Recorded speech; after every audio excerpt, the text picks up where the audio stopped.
para que me presente así, con permiso. Adelante, doctora. Y adelante, por favor. Cuidado con los cables, con estas cuestiones técnicas de último.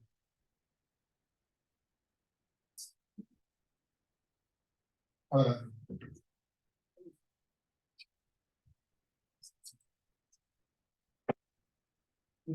Primero que nada, pues yo quisiera agradecer al equipo logístico de la Universidad Autónoma de Aguascalientes que organiza esta actividad académica, y también quiero agradecerles a los presentes por quedarse hasta el final, porque bueno, estoy muy cansado, tengo ya 3 conferencias, pero creo que les puede gustar. Pues, si voy a hablar específicamente de un rito de ingreso al chico. Entonces, ¿están preparados?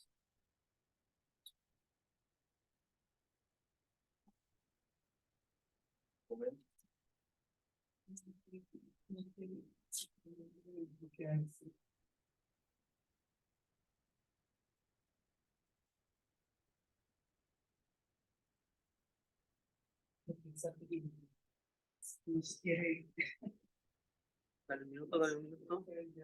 Pero bueno, hablemos un poco del título. En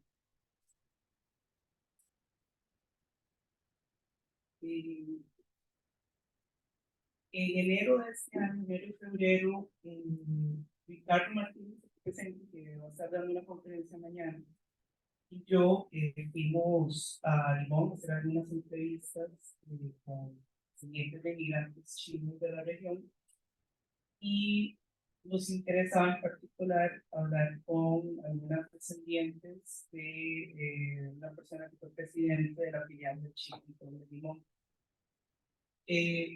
El chicontón, la filial de Limón es un fenómeno único en Costa Rica, pues no existe en ninguna otra parte del país, pese que aquí en el Pacífico existen, de hecho, varias asociaciones chinas. Entonces, pues yo no sabía nada cuando fuimos a hacer este tipo de visas acerca del chicontón, así que pues, comenzó a investigar un poco, y la versión más común que hay acerca del origen del chicontón o del propósito del chicontón es que era un grupo protonacionalista que se haría a Sun Yat-sen en sus intentos por deponer a la última dinastía imperial. Sin embargo, hablando un poco más en algunas fuentes, me doy cuenta de que existía todo un trasfondo religioso, y de eso es de lo que voy a hablar hoy en día. Entonces, por eso es que el título es de mitos fundacionales, porque no solo hay un mito fundacional, sino que hay varios. Y por tratarse de una sociedad masónica, ya lo explicó Esteban por ahí, creo que también el doctor García también lo mencionó. Uno de los pequeños problemas que hay con las sociedades masónicas es que hay mucho secretismo alrededor de ellos. Entonces, vamos a hablar de eso, vamos a hablar un poquito también de la naturaleza performativa de algunos de los rituales, en especial del rito de iniciación o de ingreso, como lo llaman en el mundo.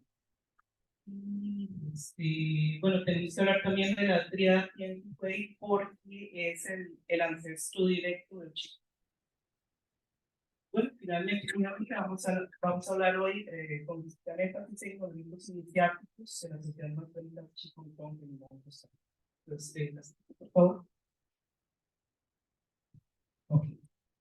Entonces, bueno, en español, Tianti Kuei se traduce como sociedad cielo y tierra o tríada cielo y tierra. Continuemos con el tiempo, por favor. Vamos a hablar de algunas definiciones.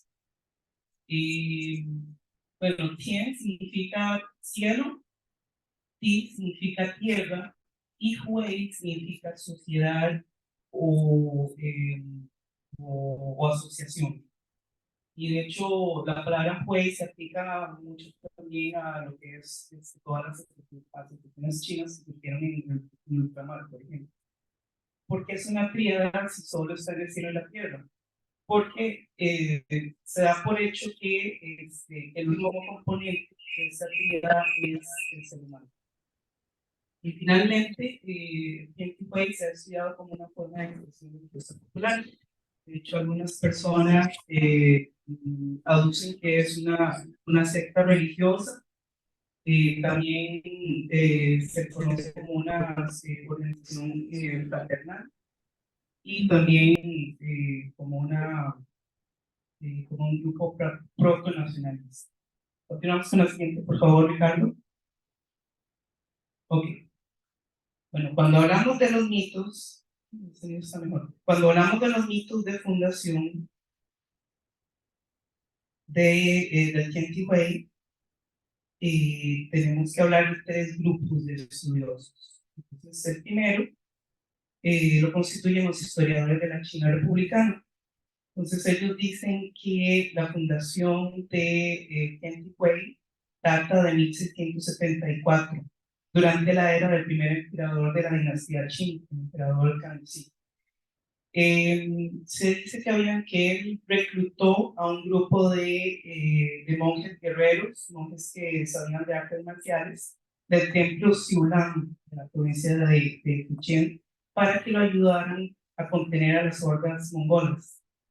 El problema fue que después de que lograron contener a estas hordas, el emperador los premia invadiendo el monasterio y lo que sucedió al final es que cuando estaba el monasterio en llamas, 5 de estos monjes, que son considerados los fundadores, según el folclore triádico, logran escapar a través de un boquete, una pared en llamas. Y este boquete va a ser pues, importante para explicar el rito inicial, o rito de ingreso, como lo llaman en Costa Rica.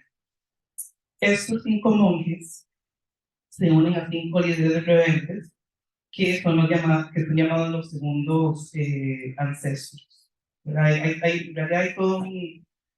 es toda una organización vamos a ver, muy intrincada, pero no voy a hablar de eso hoy. Vamos a tener conocimiento, por favor, por cuestión de tiempo. Ok, entonces, como les había dicho, según esta versión, el Tianti Way emerge como un grupo revolucionario con pretensiones de restaurar la anterior dinastía imperial de los Ming, que creían que eran los verdaderos gobernantes, porque los Qing eran de origen extranjero, ¿verdad? Eran manchús. Entonces, mientras que los Ming eran de la etnia Han. Entonces, pues hubieron varios grupos que no estaban de acuerdo con los chinos y uno de esos grupos eran los del Kemp. Ahora, David Ownby, que es un estudioso de la Universidad de Montreal, dice que los esfuerzos de Sun Yat-sen por procurarse de aliados y de crear una metodología revolucionaria desemboca en una interpretación del Tianti Way como una sociedad con una agenda política. ¿Verdad? Solo por eso, pero en realidad eso no era lo que andaban persiguiendo, simplemente lo que querían todos estos grupos, esos grupos que se harían eran como de diferentes, tenían diferentes causas, tenían diferentes ideologías, pero al final deciden unir fuerzas contra los gobernantes chinos. Pero Ombi dice que más bien hay que buscar el origen de Tianti Way en la religión popular. Continuamos con la siguiente, Ricardo, por favor. Ok, entonces un segundo grupo de estudiosos son los historiadores chinos que emergen en la década de 1960. Entonces ellos hacen un trabajo de recuperación de archivos oficiales de la dinastía Qing del siglo XIX. Y lo que ellos aducen es que el Tianti Hui no fue fundado al inicio de la dinastía, es decir, no fue fundado cuando el primer emperador de esta dinastía estaba en el poder, sino que esto ocurre en el gobierno de su nieto Qianlong. Y esos historiadores también dicen que Tianti Hui se convierte en una fraternidad artificialmente inducida para una población errante que no podía acceder a los beneficios de clanes familiares tradicionales y que buscaba ayuda mutua. No es porque había muchos individuos que no tenían familia por una razón u otra, pues habían tal vez huido por el hambre o la pobreza de sus aldeas, o no sé, por sus actividades criminales, que habían quedado fuera de estructuras familiares. Entonces, ellos encuentran una nueva familia en esta fraternidad en el Quentijoy. Por cierto, ese carácter que vemos allá es el que corresponde a familia. Entonces, básicamente lo que vemos ahí es el carácter, el de abajo, es el carácter del cerdo, del animal. Y lo que vemos arriba es un pecho. Entonces, para los chinos, ese es, ese es el pictograma que se refiere a la familia en China. Cuando yo empecé a estudiar mandarín, eh, recuerdo que nuestro profesor nos indicó eso, que en la antigüedad pues, la gente tendía a vivir bajo techo con sus animales, ¿verdad? Entonces, pues, eso es una historia, pero yo tengo otra historia de mi familia. Sucede que en la aldea en donde vivía mi abuelo, eh, lo que sucede con las aldeas en China a veces es que hay aldeas en donde todas las personas tienen el mismo apellido. En la aldea nuestra había tres apellidos. Estábamos los Chang, apellido en chino en realidad es Chang. Estábamos los Chang, los Wong y los NG. Entonces, la historia que me contaron es que mi familia tenía un cerdito. Pasa es que ese perrito no lo estaban criando solo mi familia, sino también las familias de las propiedades vecinas. Entonces, cada día se turnaban para alimentar al cerdo. Entonces, y esa cosa tenía un nombre. Entonces, cuando el cerdo llegaba el día que no le correspondía, donde una de las familias, pues, a él le decían, no, no, yo lo siento mucho, pero usted no le toca comer hoy, aquí tiene que irse pues, de la otra familia, y el cerdo se iba. Era muy inteligente. Entonces, lo que quiero destacar aquí es que ese concepto de familia extendida, ¿verdad? Bajo un mismo techo están estas personas alimentando a este cerdo, ¿verdad? Entonces, es el mismo concepto de familia extendida que tenemos que aplicar al caso de las fraternidades artificialmente inducidas. Ok, vamos a continuar con la siguiente, Ricardo, por favor. Ok, entonces vamos a hablar del tercer grupo, que es el que más nos interesa y que es al que pertenece David Owen. Entonces, esta escuela de historiadores aparece en la década de 1990 y de hecho habían dos corrientes. La primera de ellas sostenía que las triadas no solo poseían un sentimiento anti-manchú, sino que también se originaron durante la era del emperador Kangxi, el abuelo de Qianlong. Entonces, de cierta manera, contradecía a los historiadores de los años 60.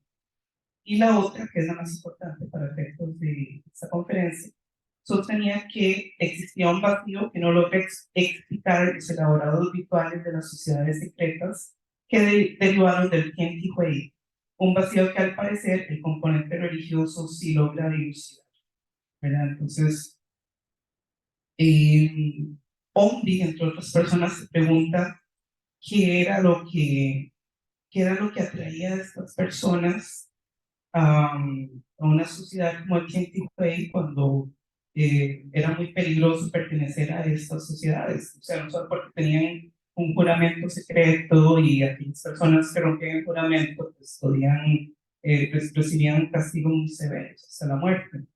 Y no solo eso, como muchos de estos grupos se dedicaban a las actividades criminales, entonces podían ser apresados por las autoridades gubernamentales también. Entonces, Omni empieza a preguntarse qué es lo que atrae a estas personas. O sea, tiene que ir más allá de una causa política, tiene que ir más allá del hecho de que esas sociedades fraternales les proveían sustento, ¿verdad? O que eran sociedades de ayuda mutua.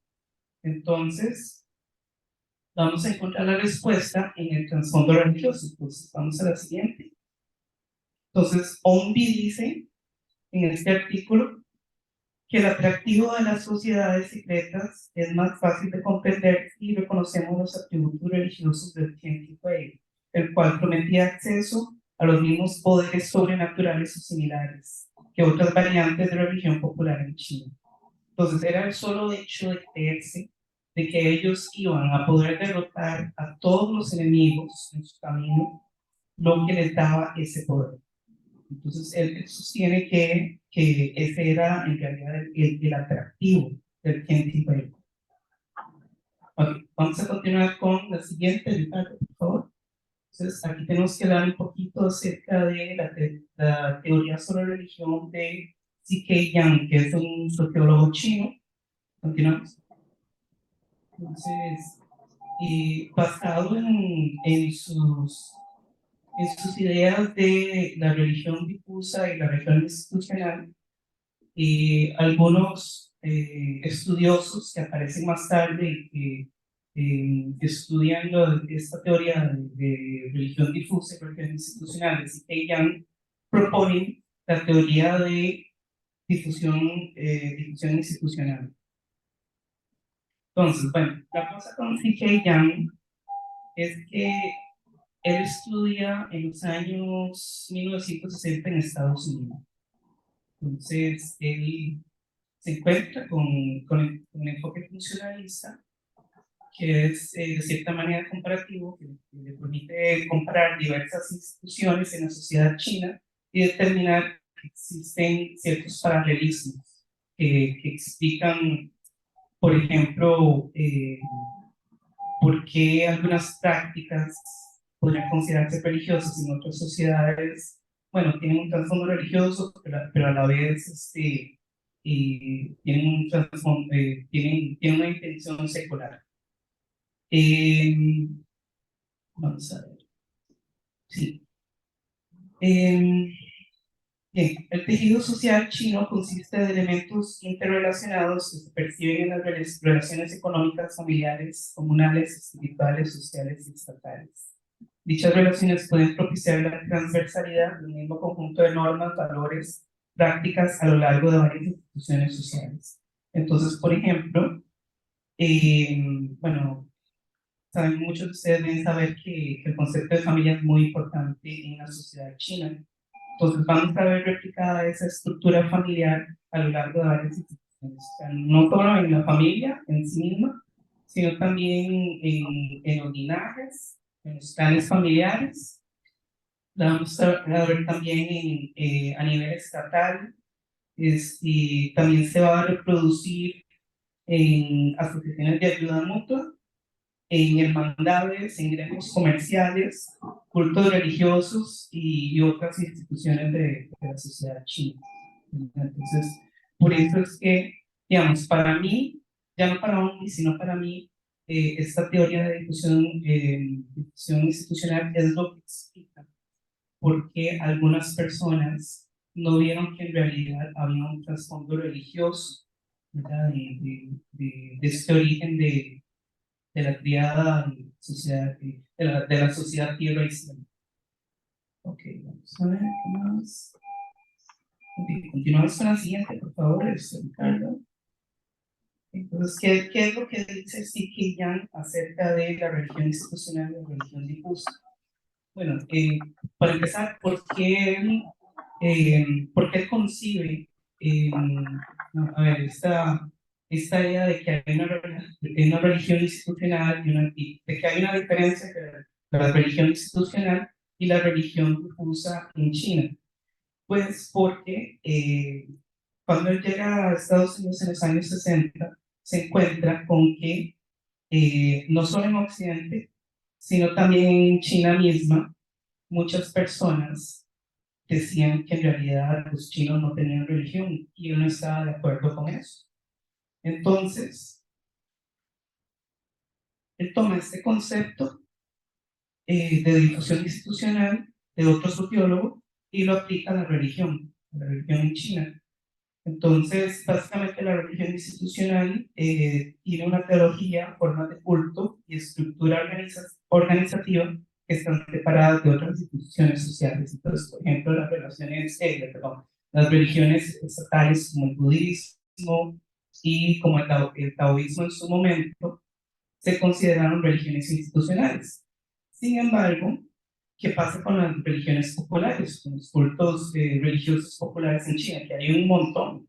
Es decir, los vamos a encontrar en todo tipo de estructuras, en templos ancestrales, en templos que están en las aldeas, en el centro de las aldeas, donde están todos los libros genealógicos. Vamos a encontrar pues, todo tipo de dioses para distintas profesiones, por ejemplo, los gremios comerciales. Entonces, lo que sucede con la religión difusa es que la teología, el culto y el personal a cargo están tan íntimamente extendidas en una o más instituciones sociales de naturaleza secular que terminan integrando parte de las concepciones rituales y estructura de dichas instituciones. Entonces, por ejemplo, hablando ya del rito de ingreso al chicontón de limón, eh, bueno, y en general de todas las sociedades secretas que derivan del Chenti Huey, había una persona o había varias personas que estaban a cargo de ciertos rituales de ingreso que no necesariamente tenían que ser sacerdotes, por ejemplo, como si vamos a encontrar los sacerdotes taoístas, ¿verdad? O monjes budistas. No podía ser pues, cualquier persona, pero que tenía que tener cierta jerarquía, ¿verdad? Pero no necesariamente alguien que perteneciera a una estructura religiosa aparte. Ok, vamos a continuar aquí ya con el chicotón de limón, que es ya la parte más interesante para ustedes. ¿Qué podemos decir del chicotón de limón? Bueno, el año pasado nosotros tuvimos un simposio internacional de migraciones transoceánicas chinas en Costa Rica y llegaron varios expertos en el Chicontón que han estudiado esta organización en San Francisco, en Cuba, en México, y ahí me di cuenta de que, inclusive hoy escuchando al doctor García, me doy cuenta de que este chicontón es completamente diferente. ¿Verdad? O sea, no solo en cuanto a la causa que ellos abrazaron, sino también en cuanto a ciertos rituales. Eh, Ahora, el chicontón de limón emerge como una red de sociabilidad, es decir, como una asociación china más. ¿Verdad? Eso es lo que hemos encontrado.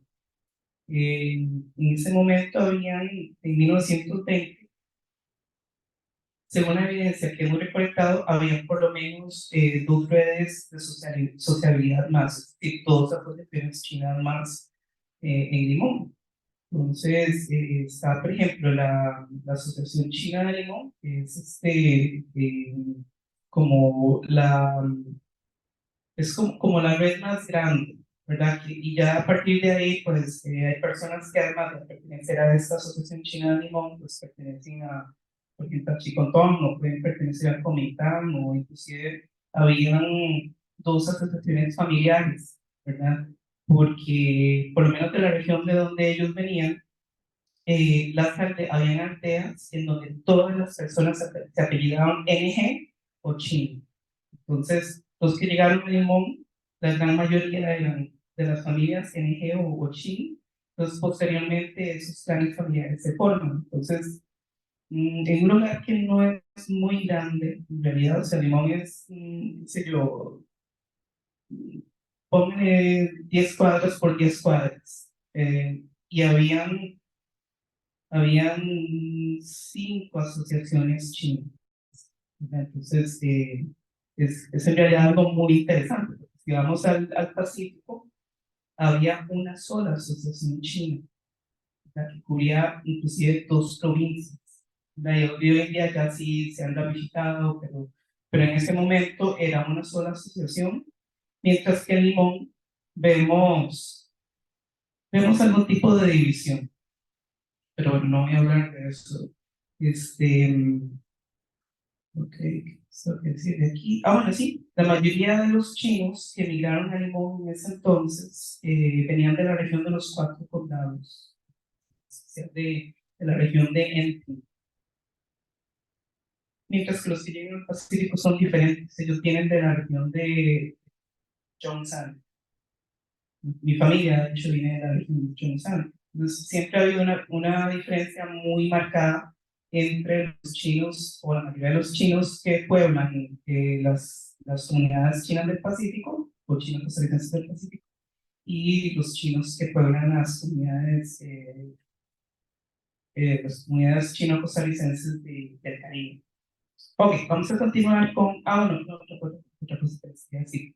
Esto es un extracto, eso que ven allá, es un extracto de la noticia que fue publicada en un periódico a propósito de la inauguración del Chicontón de Limón en 1920. Ahora sí, vamos a continuar con la siguiente diapositiva porque yo saqué los extractos de esa noticia. Entonces, algunos de los ideales de ellos eran mantener siempre las ideas regeneradoras, cultivar la paz y la fraternidad y mantener siempre flameando nuestro pabellón emblema de los principios de santa libertad. Tal es el ideal que persigue el centro masónico que acaba de fundarse en Puerto Limón a iniciativa de la colonia china radicada en ese puerto. Gobernado nuestro país por muchos años bajo un régimen de despotismo y bajo la férula de una familia privilegiada, era natural que se despertara el deseo de cambiar la forma de gobierno. Un grupo de denodados campeones capitaneados por el inmortal doctor Sun Yat-sen hacen derrumbar la dinastía. En celebración de este fausto acontecimiento se han fundado estas sociedades en donde quiera que hayan miembros de nuestra colonia.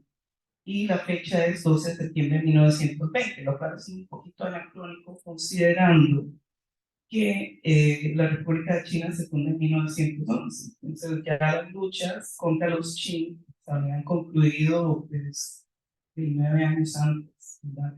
Entonces, por eso es que a pesar de que las primeras fuentes que yo encontré apoyaban esta tesis de que el Chicotón era un grupo proto-nacionalista, sí me quedó como esta esquinita, de por qué pues todavía continúan con esta retórica, pues de casi una década después, ¿verdad? Y la continuaron por mucho tiempo más.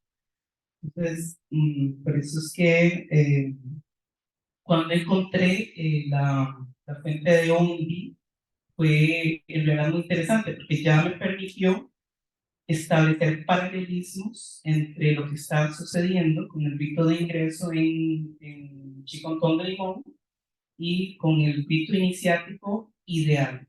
¿Verdad? Eso pues, lo vamos a ver a continuación. Entonces, la próxima filmina, por favor.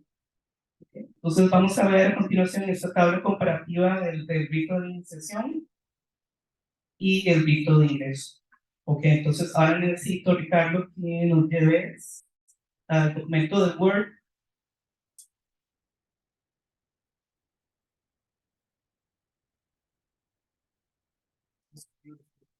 Se llama tabla. Sí, exactamente. Nada más salite de ahí, porque no termina más, pero todavía no puedo hablar de eso.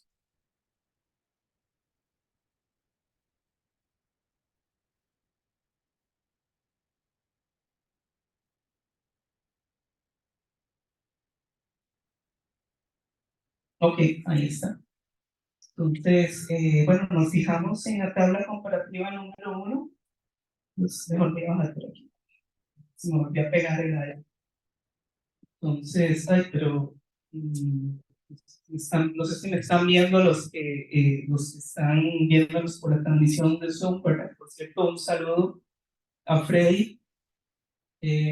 Ok, entonces, no sé si ponerme aquí mejor para no taparme de ellos. Entonces, ok, lo que vemos en la columna de la izquierda son los rituales de las sociedades secretas chinas, ¿verdad? Que sería, digamos, como la ceremonia ideal. Y lo que vemos a la derecha es lo que nos narraron las informantes, como les dije al principio, son las hijas del presidente Leiva Sánchez, que es el que hace un cambio radical en la estructura del Chicontón de Limón, porque lo transforma en un partido político, ¿verdad? Que no era algo nuevo, porque en realidad, digamos, ya eso había ocurrido desde la primera mitad del siglo XX, solo que en Costa Rica no había sucedido todavía. Y esto va ocurriendo como en la década de 1980-90, ¿verdad, Ricardo? Eso fue lo que nos dijeron, nos dijo Carlos, Katia Sánchez. Bueno, entonces, idealmente debería ser una ceremonia iniciática, pero ellos lo llaman, en Limón ellos lo llaman rito de ingreso. Bien, vamos a ver. Ok. No existe registro de la periodicidad de estas ceremonias en las logias continentales. Esto lo saqué de una fuente, de una tesis sobre el papel y la organización de las sociedades secretas de Feiling Blackburn, si a alguien le interesa. Entonces, lo que ella dice es que, bueno, yo sé no la reproducción, por supuesto, pero lo que ella dice es que no existe registro de la periodicidad de estas ceremonias en las logias continentales. Y en referencia a las ciudades de Hong Kong, este otro autor, Morgan, aduce que estas ceremonias se llevaban a cabo solamente los días 3 y 8 de un mes lunar. Se esperaba que hubiera una cantidad razonable de reclutas para hacer una ceremonia a gran escala. El limón no es una ceremonia con una periodicidad regular, sino que depende de la voluntad de nuevos iniciados por ingresar. Y el día es elegido según un calendario de fechas auspiciosas. Entonces, hay algunos paralelismos. Ok.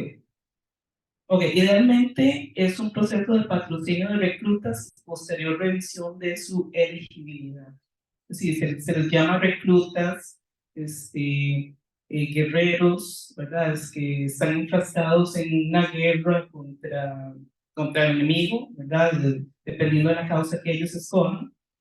Pero vamos a ver qué fue lo que sucedió en Limón. El presidente Leiva Sánchez recomienda el ingreso de todos sus hijos al Chicontón. Requisitos: tenían que ser de origen chino, y lo cual ocurrió con casi todos los hijos, excepto con, creo que uno de ellos que él había tenido con una señora costarricense. Entonces, él es mitad chino, sin embargo, él actualmente es la mano derecha del actual presidente.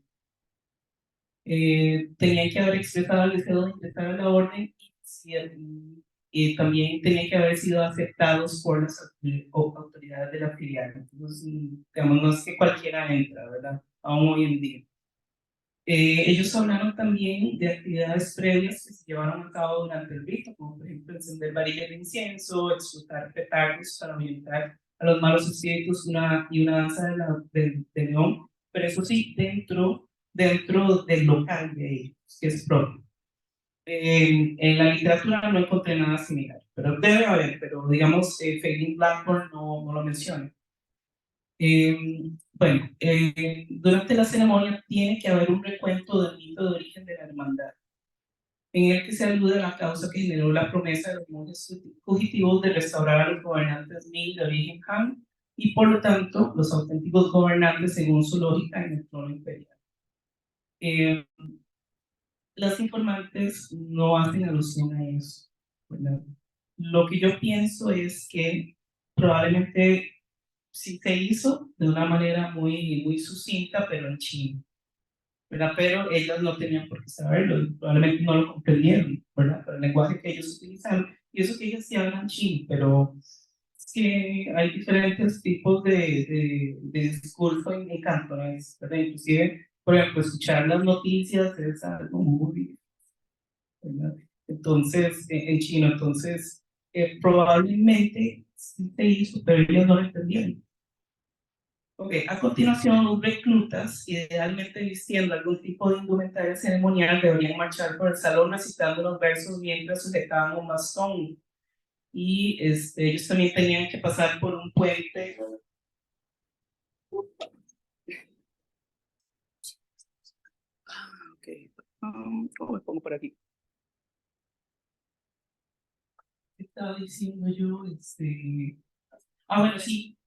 que ellos tienen que pasar por debajo de un puente de espadas, que yo creo que hace alusión a lo que el doctor Garza mencionó, ¿verdad? Lo de la cimitarra. Entonces, un puente de espadas para recordarles así, constantemente que no era un juego lo que estaban haciendo, que era en realidad algo muy peligroso y que si ellos hacían el juramento era porque tenían que obedecer todas las reglas y mantener la boca callada. Bien, en el caso de Limón, nada de eso ocurre, ¿verdad? Utilizaron vestimentas de uso diario. Idealmente los reclutas son juramentados en un salón que recrea el pabellón de las flores rojas. Hubo juramentación en el caso de Limón, pero igualmente lo que yo pienso es que tal vez, digamos, sí se hizo simbólicamente en chino, pero nuevamente ellos no lo entendieron. Luego, como parte también del proceso, tiene que haber una extracción de gotas de sangre de los iniciados, que son mezcladas todas en un vaso de agua y luego cada uno de ellos tenía que beber. Eso era lo que sucedía en el pasado. El limón ya no. Entonces, lo que hacen es simplemente que ellos recogen una gota de sangre de cada una de las personas, las devuelven en un vaso de agua y luego las tiran en el piso del altar, como un tipo de ofrenda. No les trajimos fotos a pesar de que nosotros sí tomamos fotos, por respeto, no quisimos hacerlo porque aunque ellas fueron muy amables y compartir con nosotros todo el proceso, la verdad es que yo siento todavía que a pesar de que les puedo contar eso, que eso ya está en el artículo, todo, no estoy muy segura de querer compartir esas imágenes con nadie. Yo no sé en tu caso, Ricardo, pero ya sabrás vos si lo haces, si hablas con ellas y solicitas su permiso, pero lamentablemente no les traigo fotos de eso. Ok, continúo. Idealmente se les confiere la prueba de membresía, se les permite el acceso a documentos secretos de la organización y parafernalia sectaria. En el caso de Limón, solo se entrega un certificado de membresía y bueno, ellas no sabían nada acerca de documentos secretos, porque no habían archivos ni nada, y si los hubo en su momento, que yo creo que sí los tuvo que haber, sabrá Dios dónde están. Bueno, los nuevos, después, idealmente, después de se les confiere la prueba de membresía, los nuevos reclutas gatean entre las piernas extendidas del maestro del incienso, que se llama Amá en cantonés, que Amá significa madre. No hay ninguna razón para eso, vamos a decir. Entonces tienen que hacer eso, gatear por debajo de las piernas extendidas de Amá, y en el caso de Limón, fue muy interesante, porque además de que de las tres bahías que había mencionado al principio, tenían que atravesar un aro, es un aro así bien grande, gigantesco, como de una valla de hierro, que está adornado de una malla roja. Y este aro simboliza la vagina de la madre común, el ama, y, y es muy interesante porque, digamos, ellos accedieron a hacerlo, ¿verdad? Solo que no sabían qué estaban haciendo. Entonces, en un momento, una de ellas preguntó al papá, ¿qué significa eso? ¿Por qué nosotros tenemos que pasar por este aro? ¿Qué simboliza? Entonces, el papá le dijo, pues, esto es la vagina, ¿verdad? Es como una vagina de representación. Entonces, usted lo que está haciendo es que está renaciendo dentro de esta nueva organización a la que usted le va a prometer fidelidad. Y bueno, después de eso, hay muestras, idealmente hay muestras de piedad filial ante el altar. En el caso de Limón, nosotros notamos varias cosas, ¿verdad? Las varillas de incienso se encienden, se ponen en un contenedor bien grande que ellos tienen con granos de arroz crudo, más o menos. Luego tenían que inclinarse ante el altar, que básicamente lo que quiero decir con divinidad de su papel religioso era básicamente una fotografía, era un cuadro enmarcado de una fotografía, Es decir, no sé a dónde ha venido, un lugar, yo creo que era en Taiwán, porque había una bandera de, de Taiwán, y básicamente lo que retrataba esta fotografía, la original, eran los 5 monjes que mencioné al principio, los fundadores ¿cómo se llama? De la tríada.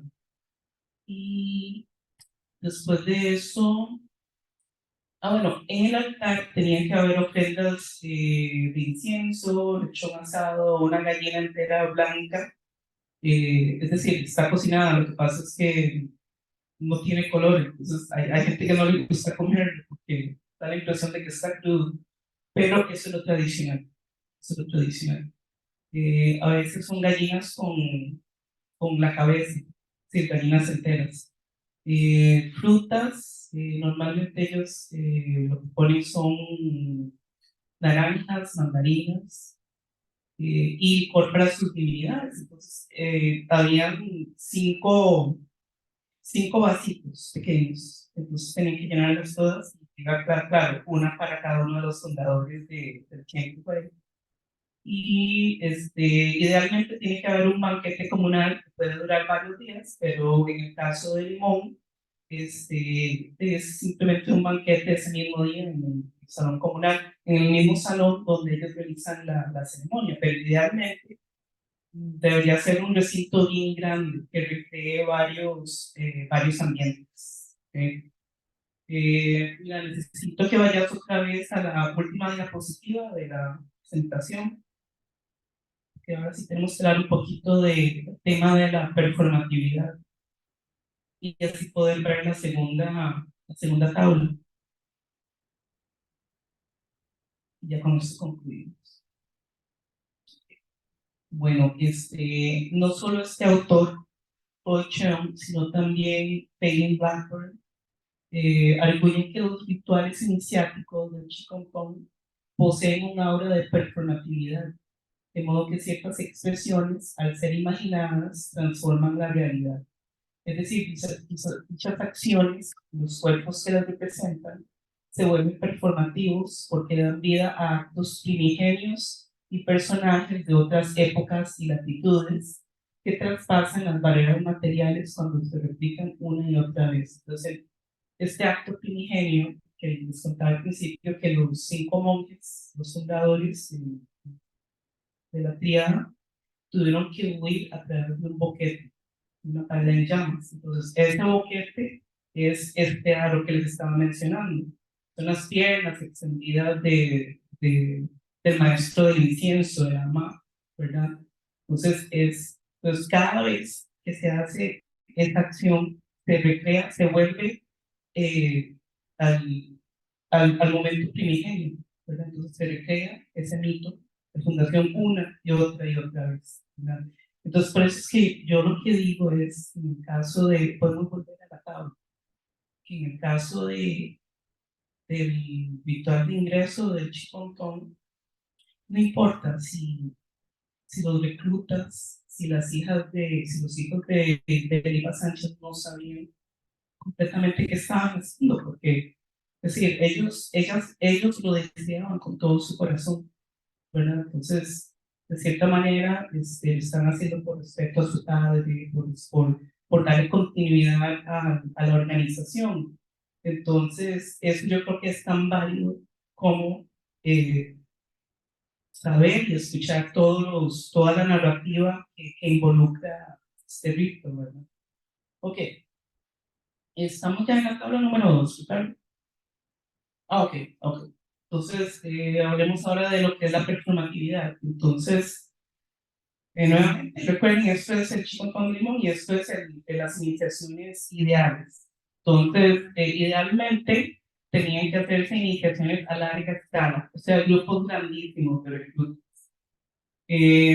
Bueno, en el Chicotón de Limón, nada más cuando aparecen personas que quieren ser iniciadas, que normalmente son los hijos de los miembros, o sea, como ocurrió con el caso de los hijos de Leiva Sánchez. Ok, entonces las iniciaciones se llevan a cabo en un salón secreto o templo recluido que simbólicamente se convierte en la ciudad de los sauces En otras palabras, el legendario Muyan Chen del folclore budista. En Limón, la iniciación se llevó a cabo en un local de la filial que está a 50 metros del templo católico, o sea, está en el puro centro, no está escondido de las miradas de nadie. Sin embargo, lo que sí es importante es que usted solo puede acceder a ella por medio de una escalera, porque lo que ellos tienen, el edificio completo es de ellos. Lo que pasa es que en el primer piso, lo que hay es un local comercial, ¿verdad? Entonces, solo hay una entrada para llegar allá y en cierta manera yo diría que más o menos se reproduce este concepto de un salón secreto o recluido, por lo menos, pero ni tan recluido, porque ese día que fuimos, había unos trabajadores, estaban como reparando unas cerraduras o algo, ¿verdad? Entonces la muchacha nos estaba enseñando todo el ritual y ellos ahí mismo, ¿verdad? Entonces, ok. El rito iniciático idealmente es dramatizado en un santuario interno dentro del Guyan Chen, denominado Pabellón de la Flor Roja.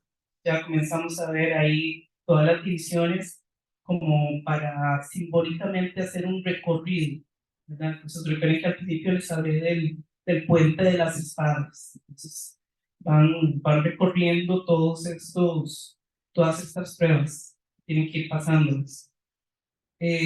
Vamos a ver, en el caso de Chicontón de Limón, local, es esencialmente un gran salón sin particiones. Ahora no sabemos si se recrea pues, algunos de esos ambientes con conjuros o palabras mágicas, ellos tampoco los supieron decir. Nuevamente, yo creo que es el problema del lenguaje, pero pienso que de alguna manera tuvo que haber alguna referencia.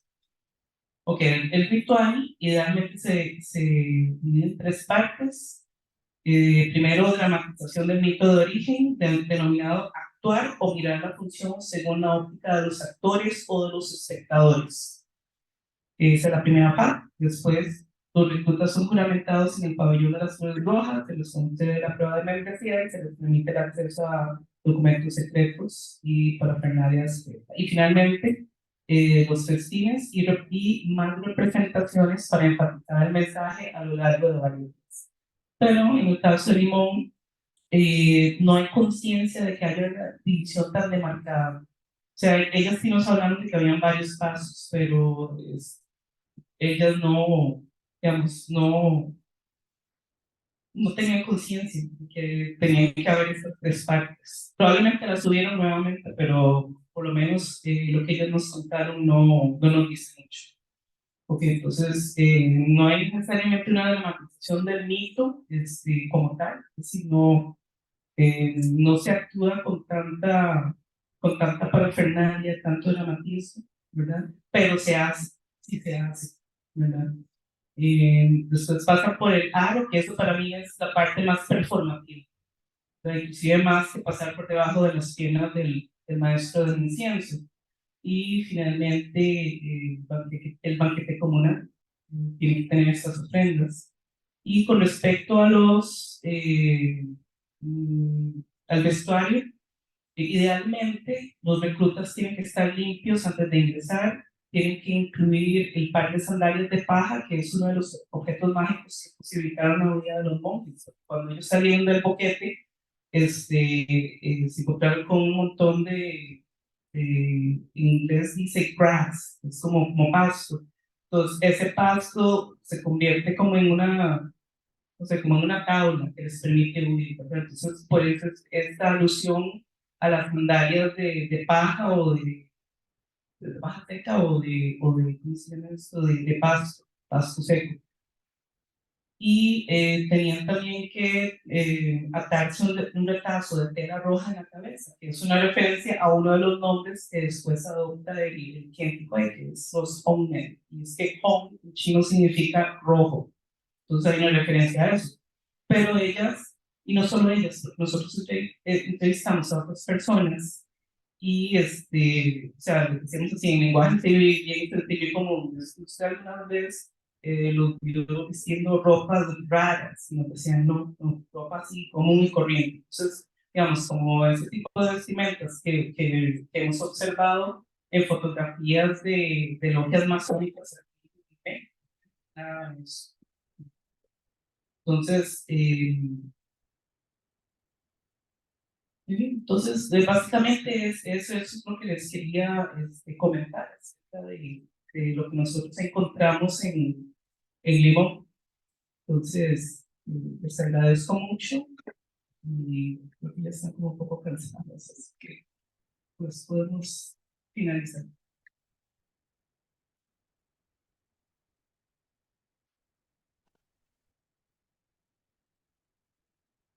¿Alguna pregunta que le quieren hacer a la doctora? Lai, primero felicidades por esta conferencia, estamos muy interesante, muy reveladora. No solamente no hay estudios sobre Check-and-Tone, sino sobre lo poco que se está haciendo a nivel global, la cuestión ritualística apenas está tocando. Sí, en estos momentos, Frederica Witch de la Ciudad de México está haciendo sobre el uso del taoísmo en ciertos rituales, pero sobre la cuestión iniciática estamos súper lejos. Es la primera persona que está haciendo y gracias por ello, por ese esfuerzo. Durante tu conferencia utilizaste un pronombre que no es común escuchar cuando estamos en una conferencia sobre un tema relacionado con lo masónico, con la masonería. Ellas. No solo históricamente la masonería es patriarcal y excluyente de la mujer, hay masonería mixta, hay derecho humano, hay masonería. Sé que hay representantes de este tipo de masonería hoy aquí presentes, pero la verdad es que no es lo común y no es lo histórico, es un discurso netamente patriarcal. De igual manera, en la comunidad china, es también patriarcal, machista, etc. No obstante, el Chechen-Tong empieza a aceptar mujeres. Entonces, mi pregunta es, pues, o mi consulta más bien es, ¿puedes ampliar un poco sobre lo que representa? Tal vez no tanto, porque tu especialidad es la migración y la diáspora en Chile, no tanto sobre esta inclusión de las mujeres en Chechen-Tong en Costa Rica, que no sucede en Chechen-Tong en otros lugares a ese momento. Pero sí la inclusión de las mujeres en este tipo de organizaciones, porque estamos hablando de un grupo social no querido, despreciado, excluido de la dinámica de ciudadanía, pero que por esfuerzo propio logra insertarse o integrarse de una manera u otra en la sociedad, experimentando prácticas propias de la ciudadanía como la libre asociación. Entonces, ¿qué representa esto? El cheque en cambio que se está por ahí.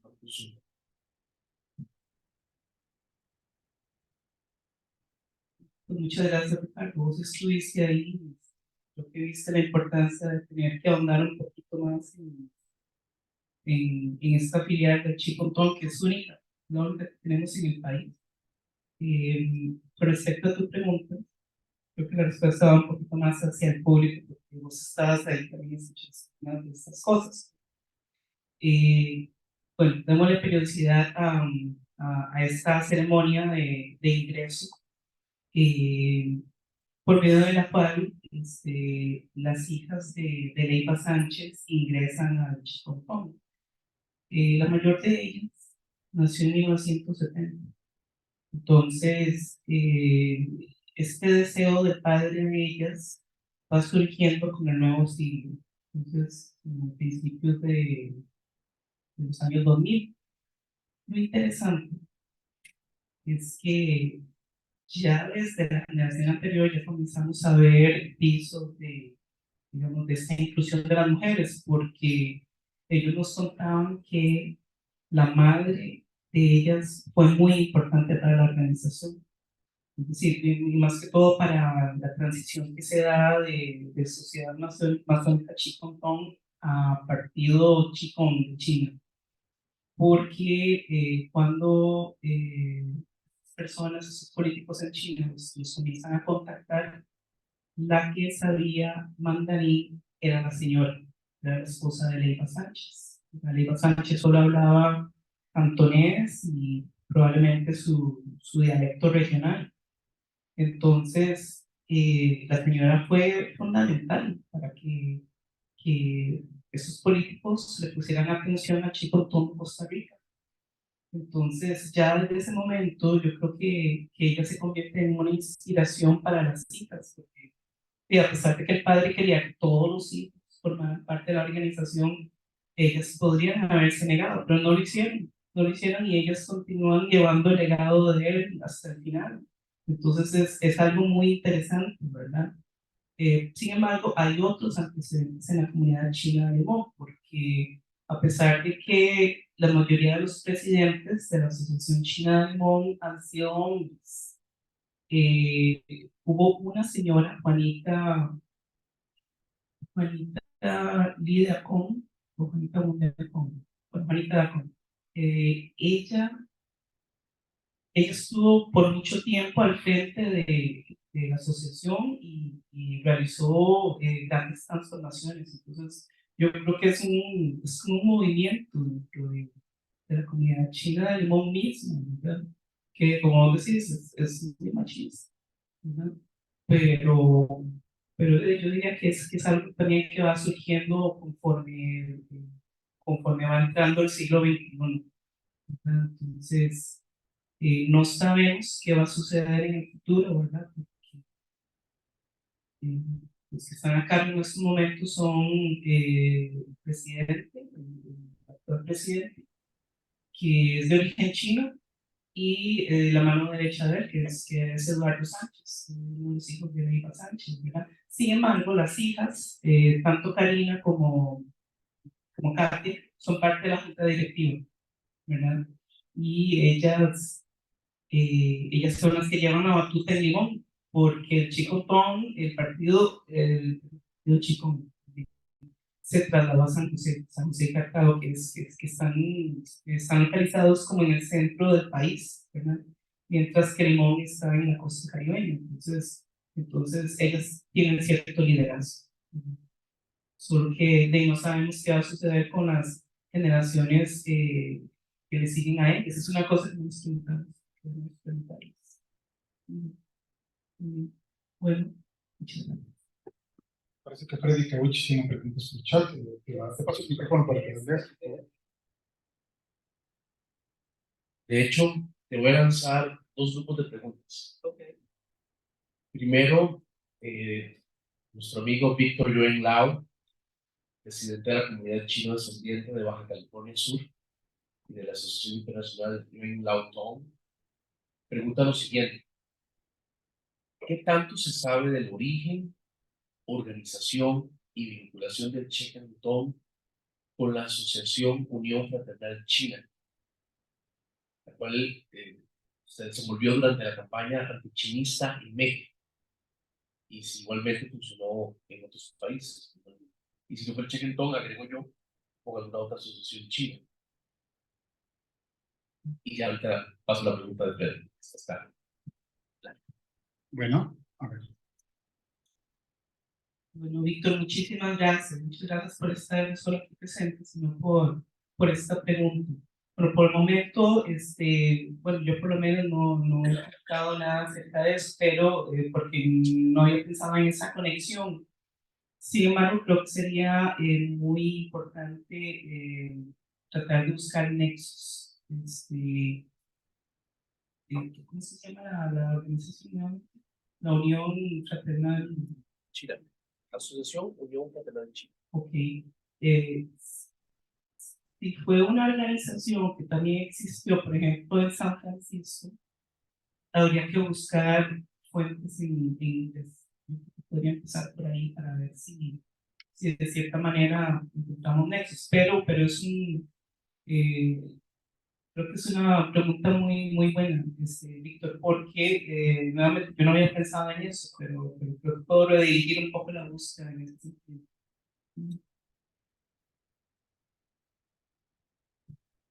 Ya sintetizaste las del maestro Freddy Kawich. Sí, solo agregar que Víctor escribe en el chat que su bisabuelo paterno fue el presidente entre 1919 y 1920 en La Paz, Baja California Sur, de la Unión Fraternal China. Nuestro amigo Freddy Kawich, desde la Ciudad de México, pregunta si la ceremonia que has descrito era única o hay alguna información sobre diferentes ceremonias de acuerdo con el avance de la organización. O sea, esta es el rito inicial, había otras después. Y también pregunta si el Chechen Don de Limón era masónica o sociedad Hongmen.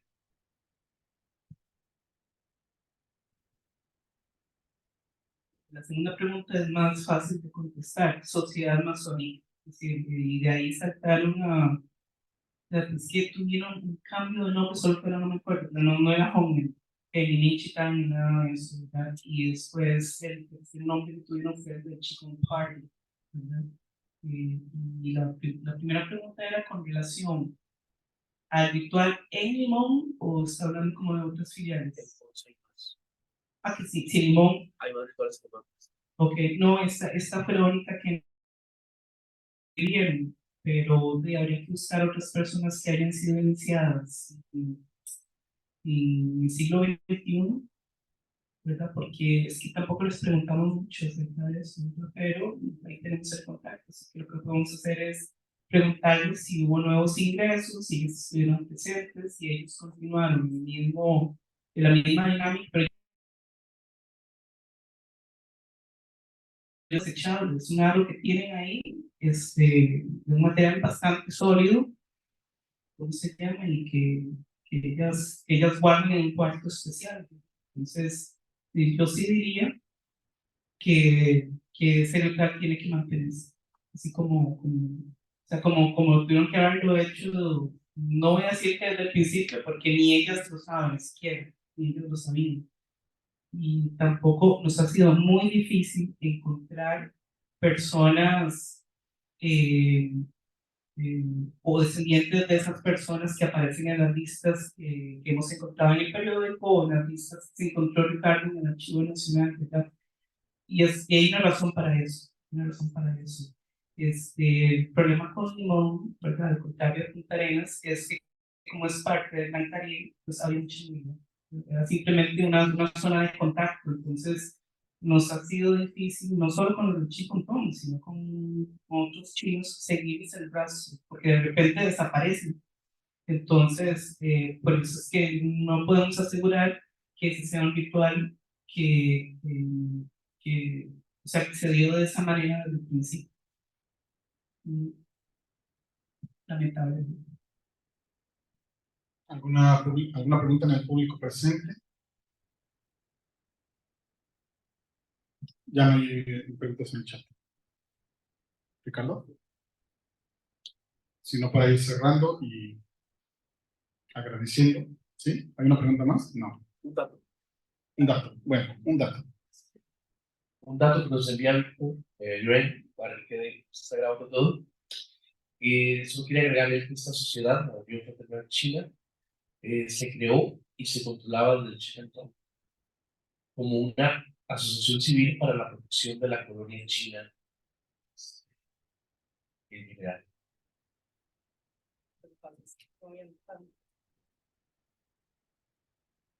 Lo que pasa es que como habían tantas asociaciones chinas en Limón, o sea, estamos hablando de 5, entonces de todas ellas eran sociedades mutualistas y daban cierta cuota de protección a sus asociados, entonces difícilmente, ¿verdad? Difícilmente, y además como tampoco hemos encontrado, ¿cómo se llama? Actas o qué sé yo, otro tipo de documentos de la sociedad que no se guardaron o se los guardaron de tal vez no tienen que lo que vamos. Entonces, difícilmente, pero es que, por ejemplo, hoy fuimos a ese archivo, el archivo Histórico de Agustín. el archivo histórico de Aguascalientes, y ahí sí hay 3 folders con documentación, pero es que nada de eso parece haberse conservado en Limón, no sabemos por qué, ¿verdad? Es posible que todo estuviera inclusive en chino, ¿verdad? O que ellos no, digamos, que esa parafernalia que nosotros notamos digamos, en lo que es los ritos ideales no se dieran en el caso de Limón porque simplemente era otra asociación china más, no necesariamente una sociedad masónica, el masónico como lo que explicó el doctor García, por ejemplo, o no sé, como por ejemplo lo ha explicado el André Mann, o Freddy Kawich mismo, Freddy González, ¿verdad? Simplemente me parece que es ese chicontón de Limón se está desarrollando. Bueno, pues invito a darle un aplauso la doctora. La tercera no hay ilustrativo en el sentido de explicar una versión más de una forma masónica. En otros encuentros de historiadores de la masonería, luego tratamos ya siempre de decir masonerías, porque hay masonerías nacionalistas, esotéricas, políticas, ritualísticas, escocesas, etcétera, etcétera. Y bueno, pues esto nos trae a la mente a pensar en que también habrá modalidades específicas del checontón. En el caso mexicano, como comentamos, pues terminaron volviéndose escoceses, ¿no? Pero eso no significa que en su origen pues hayan tenido también esta ritualidad de la que nos platicaron. Pues, sí, adelante. De hecho, es que cuando estaba viendo una de las fotos que usted enseñó, habían unos tapices con unas figuras chinas arriba. Los tapices bien elaborados. Y yo creo que valdría la pena que un experto chino los viera y vea qué se representa ahí. Porque puede que haya una comunicación de ellos. Tanto de las fuentes, que algunas son de Monterrey, pero otras son del archivo que visitaremos en San Luis Potosí el próximo día. Entonces, pues sí, seguramente ya hay un acuerdo ahí también para ir gestionando estos archivos y una mejor comprensión de este fenómeno masónico en especial. Pues gracias a las personas que nos siguieron a través de la transmisión, que nos seguirán posteriormente en la grabación en YouTube, y a las personas que tuvieron la amabilidad de acompañarnos en la Universidad Autónoma de Aguascalientes, que nos apoyó en la realización de este evento. El día de mañana, martes 12 de septiembre, también estaremos a partir de las 5 con 2 conferencias más. Y pues comentarles que pues, ha sido un gusto también estar con ustedes en tercera edición de la Cátedra Internacional de Estudios Históricos de la Masonería América y Caribe, José Antonio Ferrer Benimeli, que tiene sede en la Universidad Autónoma de Zacatecas, pero que cuenta con el respaldo también de la Universidad de Costa Rica. Muchas gracias y bueno, pues nos vemos en la sesión del día de hoy.